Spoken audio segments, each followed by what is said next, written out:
I have far too many pots and planters. I have a shed full of wooden boxes, terracotta pots, galvanized pails. In fact, I'll turn anything that will hold soil into a planter. But I do draw the line at plumbing fixtures.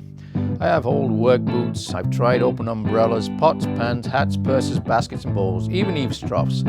They've all been tried. The danger lies in overdoing it. Too many unique items can make the backyard look like the back room of a junk shop, especially if the plants aren't thriving. Today we're going to take a look at some of my oddball containers, and we'll do a little planting too.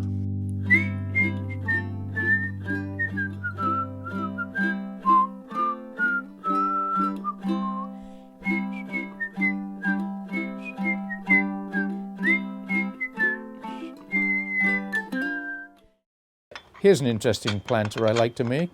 It's what I call my spring flowering bulb. Now first, a word of caution. Do wear safety glasses, because if the bulb shatters, you may have a problem.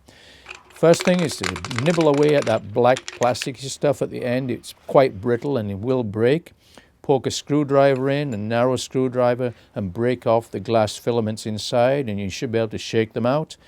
Next we have to fill the little bulb with soil, and it's kind of fiddly. It takes a while because it's a very narrow opening on top, so take something like a pencil to poke it down and keep filling it, and then eventually once it's full you can add a little water. It won't need watering very often if you put a little plant like a sempervivum, a hens and chick, poke that in there and it will eventually root. This is an old piece of driftwood I picked up somewhere, and it's perfect for a few hens and chicks. Just a little bit of soil to start them off, and eventually they become established. I'm not sure what this is. I picked it up in a junk store somewhere.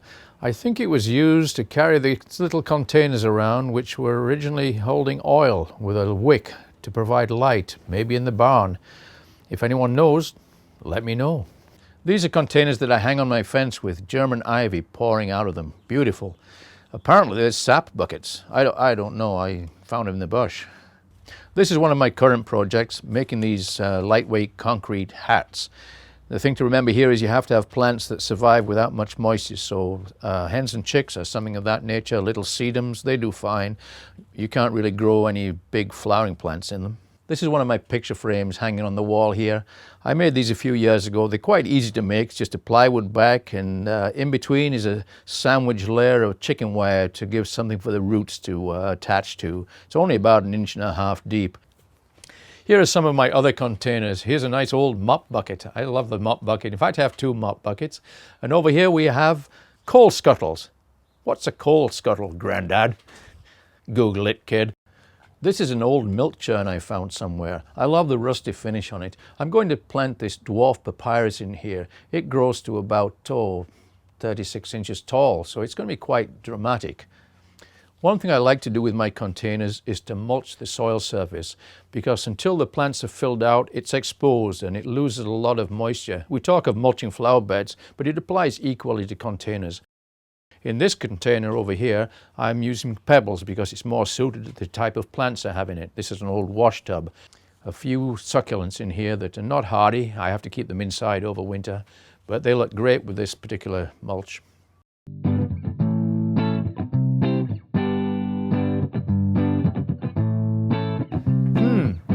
It's garbage day. There must be some containers out there on the street. I must go check. It will hold soil, it'll make a planter. Any questions, email me at garden@gto.net. I'm David Hobson for therecord.com.